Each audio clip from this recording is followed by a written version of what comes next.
Hinyotrap Achik National Movement HANM Southeast Khasi Hills hak arpundre terik risau arja apply kalawan banyak kendu yo Chief Executive Member jongka Khasi Hills Autonomous District Council ubak penyat sing siem ban kentu yo ban khanglat I trading license yaki bar jylla Majai kabadai kakat khayi barri kata sya Bangladesh jongka Hima Sohra. Habakran sikilat patai kubur dian kejingwan yang kendu usamla Dan Murphy Nongbri Finance Secretary ulethu bagi bar jylla ki badan kumba sauponggot ia kila tiet jingkhang hayeng kasari ke Meghalaya pyrshah ya ke Hima Sohra kabam I no objection certificate na ke benta ban apply trading license ban khayi hakite ki benta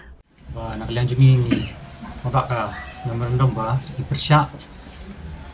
ba kejing ai trading license ya ki non tribal habai dai tu ka kadang kejing let dia jingkhang jong ki non tribal ya ka Hima Sohra ya usim ya Hima Sohra ba unai NOC di ne nak liang jong usim jong Hima Sohra ba pyrshah ya kani di adin kata kila let ban ujor no syaka Meghalaya High Court dan nak liang kai Meghalaya High Court pa kala pakai saut tarik berapa siapa arja arpulai kalau betah iki bah kilet direct apo office jangka council mali shim yaki trading license hamba jang secretary of executive committee jangka HDC de nakliang jungi rungi pyrshah spam gani bah nakliang ka kadisi rungi kepat ka bahkan simkhia gani bah kanum ai yaki trading license claim dengan yo shwa yaki NOC dan baki local heads lan kita ki local droba yaki trading license di maka taruh ka kurang kecil pyrshah ru ba yaki trading license kat kum ka Regulation Act 1954 ba 6 ka ong ba yaki trading license ala ban valid tang sisnam handai dan apa yang juki pada ki non tribal ki pelayo trading license hadu shipos nam ru kalau kan dia punya pyrshah jur hi bat juru kat kum ka United Khasi and Jaintia District Health or Jaintia District Regulation 1954 59 kakan syaru ba kakajaka bagi tribal residents kilala banle ya kinu kikam lejong de kakan syai baya kat ya trading license la banum aisyu ya ki non tribal but what ban renew ru yaki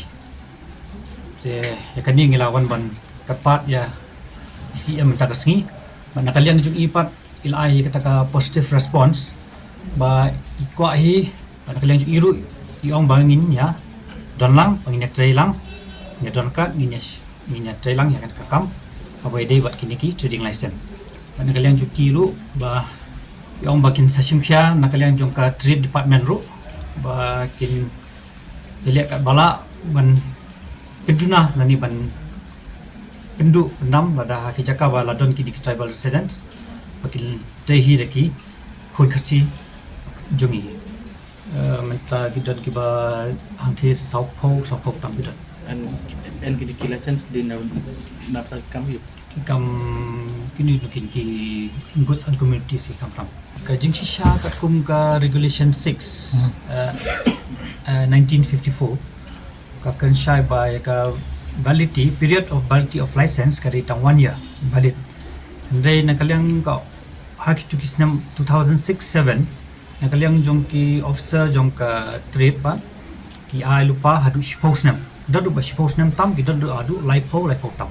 te ki ong bakin sa budin ni kani bakin kin sale ek ba kebadan tam cukup kalau tulis hai gini ki dukan na kung kita ki dak bendro bang la ong bayo kata license halo atas nam kum makan ngut ya gidan maka jing tip jungi mental gidan hadu saupau tam ki bayo halu spouse nam kat asnam ya ki bayo di sipo kat asnam kita ki bang lain kita adu nyong mo je Andy, your wife has been sitting there. She has been ready for a while now. Go for the test. I'm son. already watching the test, Mom. Son, it is important to take this test at the earliest. Mom, why do we need to rush? What will happen even if we're late to take the test? Look, son. You see, that is why it is important to reach on time. Go. Within the first 3 months of pregnancy, it is important for the mother to get tested for HIV in order to prevent the baby from getting infected with HIV, so that the mother and the baby can live a healthy and long life. Earlier the checkup, Healthy life confirmed. Get yourself tested for HIV during your first pregnancy checkup.